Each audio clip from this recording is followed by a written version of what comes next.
ವಿಜಯನಗರ ಜಿಲ್ಲೆಗೆ ಈ ಬಾರಿ ಬಜೆಟ್‌ನಲ್ಲಿ ವಿಶೇಷವಾದಂತ ಒಂದು ಪ್ಯಾಕೇಜ್ ಅನ್ನ ರಾಜ್ಯ ಸರ್ಕಾರ ಅನೌನ್ಸ್ ಮಾಡಬೇಕು. ಅದರ ಭಾಗವಾಗಿ ಈ ಜಿಲ್ಲೆಗೆ ಒಂದು ಇಂಜಿನಿಯರಿಂಗ್ ಕಾಲೇಜು, ಲಾ ಕಾಲೇಜು ಮತ್ತು ಮೆಡಿಕಲ್ ಕಾಲೇಜನ್ನ ಕೊಡ್ತಕ್ಕಂಥ ರೀತಿಯಲ್ಲಿ ಸರ್ಕಾರ ಮುಂದಾಗಬೇಕು. ಅದ್ರ ಜೊತೆಗೆ ಈಗಾಗಲೇ ನೆನೆಗುದಿಗೆ ಬಿದ್ದಿರತಕ್ಕಂಥ ಜಿಲ್ಲಾ ಆಸ್ಪತ್ರೆಯನ್ನ 200-250 ಬೆಡ್ ಮಾಡ್ತೇವೆ ಅಂತ ಹೇಳ್ತಾರೆ. ಅದನ್ನ ಕನಿಷ್ಠ 450 ಬೆಡ್ ಮಾಡಬೇಕು.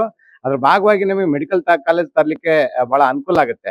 ಸೊ ಈ ನಿಟ್ಟಿನಲ್ಲಿ ಇವತ್ತು ಸರ್ಕಾರ ವಿಶೇಷ ಪ್ಯಾಕೇಜ್ ಅನ್ನ ವಿಜಯನಗರ ಜಿಲ್ಲೆಗೆ ಘೋಷಣೆ ಮಾಡಬೇಕು. ಅದ್ರ ಜೊತೆಗೆ ಈ ಭಾಗದ ಕಾರ್ಮಿಕರಿಗೆ ಕಲ್ಯಾಣ ಯೋಜನೆಗಳನ್ನ ಜಾರಿ ಮಾಡೋ ಸಲುವಾಗಿ, ಅದರಲ್ಲೂ ವಿಶೇಷವಾಗಿ ಸಾರಿಗೆ ಕಾರ್ಮಿಕರಿಗೆ ಕಲ್ಯಾಣ ಯೋಜನೆಗಳನ್ನ ಜಾರಿ ಮಾಡೋ ಸಲುವಾಗಿ ಕನಿಷ್ಠ 500 ಕೋಟಿ ರೂಪಾಯಿ ಹಣವನ್ನ ಮೀಸಲಿಡಬೇಕು. ಮತ್ತೆ ಈ ಬೈಕ್ ಟ್ಯಾಕ್ಸಿಯನ್ನ ನಿಷೇಧ ಮಾಡಲಿಕ್ಕೆ ಸರ್ಕಾರ ಸುಗ್ರೀವಾಜ್ಞೆ ತರಬೇಕು ಅಥವಾ ಕೋರ್ಟ್ ಆದೇಶವನ್ನ ಪ್ರಶ್ನಿಸಿ ಸುಪ್ರೀಂ ಕೋರ್ಟ್ ಹೋಗ್ಬೇಕು. ಯಾಕಂದ್ರೆ ಈಗಾಗಲೇ ಡೆಲ್ಲಿ ಮತ್ತು ಮಹಾರಾಷ್ಟ್ರದಲ್ಲಿ ಬೈಕ್ ಟ್ಯಾಕ್ಸಿಯನ್ನ ಇವತ್ತು ಸರ್ಕಾರ ಮತ್ತು ಕೋರ್ಟ್ ಇವತ್ತು ಬ್ಯಾನ್ ಮಾಡಿದೆ. ಸೊ ಅಂತ ಸಂದರ್ಭದಲ್ಲಿ ನಮ್ಮ ರಾಜ್ಯ ಸರ್ಕಾರ ಬ್ಯಾನ್ ಮಾಡ್ಲಿಕ್ಕೆ ಯಾಕೆ ಹಿಂದೇಟ್ ಆಗ್ತಾ ಇದೆ ಅಂತ ಗೊತ್ತಾಗ್ತಾ ಇಲ್ಲ. ಜೊತೆಗೆ ಈ ಆ್ಯಪ್ಗಳ ಕಂಪ್ನಿ ಏನಿದೆ, ಈ ಆ್ಯಪ್ ಕಂಪ್ನಿಗಳಿಗೆ ಅಗ್ರಿಗೇಟರ್ ಲೈಸೆನ್ಸ್ ಅನ್ನ ಕ್ಯಾನ್ಸಲ್ ಮಾಡಬೇಕು. ಸರ್ಕಾರನೇ ಸ್ವಂತ ಆ್ಯಪ್ ಅಂದ್ರೆ ಕೇಂದ್ರ ಸರ್ಕಾರದ ಮಾದರಿಯಲ್ಲಿ ಸರ್ಕಾರ ಸ್ವಂತ ಆ್ಯಪ್ ರಚನೆ ಮಾಡಬೇಕು ಅಂತ ಹೇಳಿ ಒತ್ತಾಯ ಮಾಡ್ತಾ ಇದೆ. ಮುಖ್ಯವಾಗಿ ಈ ಜಿಲ್ಲೆಯಲ್ಲಿ ಅಂದ್ರೆ ಈಗಾಗಲೇ 4-5 ವರ್ಷ ಇದು ಪೂರ್ಣ ಆಗ್ತದೆ. ಆದ್ರೆ ಇಲ್ಲಿವರೆಗೂ ಶಿಕ್ಷಕರ ಸಮಸ್ಯೆ ಇನ್ನ ಬಗೆಹರಿದಿಲ್ಲ. ಬರೀ ಅತಿಥಿ ಶಿಕ್ಷಕರು ಮಾತ್ರ ನೇಮಕ ಮಾಡಿಕೊಂಡು ಶಾಲೆಗಳು ನಡೆಸ್ತಿದ್ದಾರೆ.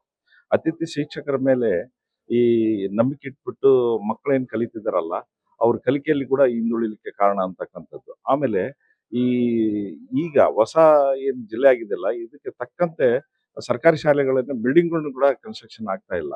ಈಗಾಗಲೇ ಕೆಲವು ಹಳೆ ಬಿಲ್ಡಿಂಗ್ಗಳೆಲ್ಲ ಸೋರ್ತಿದ್ದಾವೆ. ಆಮೇಲೆ ಅವೆಲ್ಲ ರಿಪೇರಿ ಇದ್ದಾವೆ. ಅವಕ್ಕೆಲ್ಲ ಪರಿಪೂರ್ಣತೆ ಬರ್ಬೇಕಂತ ಹೇಳಿದ್ರೆ ಈ ಒಂದು ಇದರಲ್ಲಿ ಬಜೆಟ್‌ನಲ್ಲಿ ಹೆಚ್ಚಿನ ಆದ್ಯತೆ ಕೊಟ್ಬಿಟ್ಟು ಅವ್ರನ್ನ ಪೂರ್ಣಗೊಳಿಸಲಿಕ್ಕೆ ವ್ಯವಸ್ಥೆ ಮಾಡಿದ್ರೆ ಒಳ್ಳೇದು ಅಂತ ನಮ್ಮ ಅಭಿಪ್ರಾಯ. ಈ ಸರಿ ಬಜೆಟ್‌ನಲ್ಲಿ ನಾವು ಬಹಳ ಒಂದು ನಿರೀಕ್ಷೆ ಇಟ್ಕೊಂಡಿದ್ವಿ ವಿಜಯನಗರ ಜಿಲ್ಲೆಗೆ. ಕಲ್ಯಾಣ ಕರ್ನಾಟಕದಲ್ಲಿ 7 ಜಿಲ್ಲೆಗಳಲ್ಲಿ ಅತಿ ಹಿಂದುಳಿದ ಒಂದು ಜಿಲ್ಲೆ ಅಂತಂದ್ರೆ ಅದು ವಿಜಯನಗರ ಜಿಲ್ಲೆನೇ. ವಿಜಯನಗರ ಜಿಲ್ಲೆ ಜಾರಿಯಾಗಿ ಸುಮಾರು 5-6 ವರ್ಷಗಳೇ ಆಗೋಯ್ತು. ಆದ್ರೆ ಇಲ್ಲಿವರೆಗೂ ಕೂಡ ಯಾವುದೇ ರೀತಿಯಲ್ಲಿ ಸರಿಯಾದ ರೀತಿಯಲ್ಲಿ ಅನುದಾನ ಸಿಕ್ಕಿಲ್ಲ. ಇಲ್ಲಿ 6 ತಾಲೂಕುಗಳು ಇರೋದ್ರಿಂದ ಈ ಜಿಲ್ಲೆಯಲ್ಲಿ ಒಂದು ಕ್ರೀಡಾ ಬಹಳ ಹಿಂದುಳಿದಂತ ಒಂದು ಪ್ರದೇಶವಾಗಿದೆ. ಇಲ್ಲಿ ಯಾವುದೇ ತರದ ನಮಗೆ ಒಂದು ಕ್ರೀಡೆಗೆ ಎಕ್ವಿಪ್ಮೆಂಟ್ಸ್ ಇಲ್ಲ, ಸರಿಯಾದ ರೀತಿಯಲ್ಲಿ ಒಂದು ಕೋಚರ್ಸ್ಗಳು ಇಲ್ಲ. ನಮಗೆ ಅತಿ ಮುಖ್ಯವಾಗಿ ಈಗ ಕ್ರೀಡಾಂಗಣ ಬೇಕಾಗಿದೆ. ನಮಗೆ ಈ ಬಜೆಟ್‌ನಲ್ಲಿ ಮಲ್ಟಿಪಲ್ ಒಂದು ಕ್ರೀಡಾಂಗಣ ಮಾಡಿಕೊಡುವಂತ ಭರವಸೆ ನಾವು ಈ ವಿಜಯನಗರ ಜಿಲ್ಲೆಗೆ ಒತ್ತಾಯ ಮಾಡ್ತದೆ ಅಂತ ಈ ಮೂಲಕ ಕೇಳ್ತಾ ಇದ್ದೀನಿ.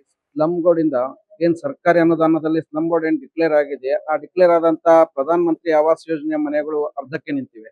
ಆ ಅರ್ಧಕ್ಕೆ ನಿಂತಿರೋ ಮನೆಗಳಿಗೆ ಸಂಪೂರ್ಣ ಹಣ ಗುತ್ತಿಗೆಗಾರರಿಗೆ ನೀಡಿ ಈ ಬಜೆಟ್ ನಲ್ಲಿ ಮೀಸಲಿಟ್ಟು ಹಣವನ್ನು ಅವ್ರಿಗೆ ನೀಡಿ ಆ ಮನೆಗಳನ್ನ ಪೂರ್ಣಗೊಳಿಸೋ ಕೆಲಸ ಆಗ್ಬೇಕು. ಅದಾದ ನಂತರ ಖಾಸಗಿ ಸ್ಲಮ್ಗಳು ಏನಿದಾವೆ, ಆ ಖಾಸಗಿ ಸ್ಲಮ್ಗಳನ್ನ ತಮ್ಮ ಸರ್ಕಾರ ತಮ್ಮ ಸುಭದ್ರತೆಗೆ ತಗೊಂಡು ಅದಕ್ಕೆ ನೀಡ್ತಕ್ಕಂತ ಒಂದು ಹಣ ಏನಿದೆ ಖಾಸಗಿ ಜನಕ್ಕೆ, ಅದನ್ನ ನೀಡಿ ಆ ಜಾಗವನ್ನು ಆ ಸ್ಲಮ್ ಜನರಿಗೆ ನಿವಾಸಿಗಳಿಗೆ ಮಾಡ್ಕೊಡೋ ವ್ಯವಸ್ಥೆ ಒಂದು ಈ ಬಜೆಟ್ ನಲ್ಲಿ ಅನುದಾನದಲ್ಲಿ ಇದು ಮಾಡ್ಕೋಬೇಕು. ಈ ಬಾರಿ ನಾವು ಬಜೆಟ್‌ನಲ್ಲಿ ನಿರೀಕ್ಷೆ ಏನಂತಂದ್ರೆ ನಮ್ಮ ವಿಜಯನಗರ ಜಿಲ್ಲೆ ಸ್ಥಾಪನೆಯಾಗಿ 5 ವರ್ಷಗಳು ಕಂಪ್ಲೀಟ್ ಆಗ್ತಕ್ಕಂಥ ಈ ಒಂದು ಹೊಸ್ತಿಲಲ್ಲಿ ನಮ್ಮ ನಿರೀಕ್ಷೆಗೆ ತಕ್ಕಂತೆ ವಿಜಯನಗರ ಜಿಲ್ಲೆ ಡೆವಲಪ್ ಆಗಿಲ್ಲ. ಯಾವ ಆಧಾರದ ಮೇಲೆ ಹೇಳ್ತೀವಿ ಅಂತಂದ್ರೆ ಇಲ್ಲಿ ಮೆಡಿಕಲ್ ಕಾಲೇಜ್ ಇಲ್ಲ, ಲಾ ಕಾಲೇಜ್ ಇಲ್ಲ, ಇದ್ರ ಜೊತೆಗೆ ಸರ್ಕಾರಿ ಇಂಜಿನಿಯರಿಂಗ್ ಕಾಲೇಜ್ ಆಗಿಲ್ಲ. ಈ ಶೈಕ್ಷಣಿಕ ಕ್ಷೇತ್ರದಲ್ಲಿ ನಮ್ದು ಹಿಂದುಳಿದ ಜಿಲ್ಲೆ. ಮತ್ತಷ್ಟು ಹಿಂದಕ್ಕೆ ಹೋಗ್ತಕ್ಕಂಥ ಕೆಲಸವನ್ನ ನಮ್ಮ ಈ ಒಂದು ಸರ್ಕಾರ ಮಾಡ್ತಾ ಇದೆ. ದಾಖಲೆಗಾಗಿ ಬಜೆಟ್ ಮಾಡೋದಲ್ಲ, ಜನಮಾನಸದಲ್ಲಿ ಉಳಿಯುವಂತೆ ದಾಖಲಾಗುವಂತಹ ಒಂದು ಬಜೆಟ್ ಮಂಡನೆ ಮಾಡ್ಬೇಕಂತಕ್ಕಂಥದ್ದು ನಮ್ಮ ಸಂಘಟನೆ ಆಗ್ರಹವಾಗಿದೆ.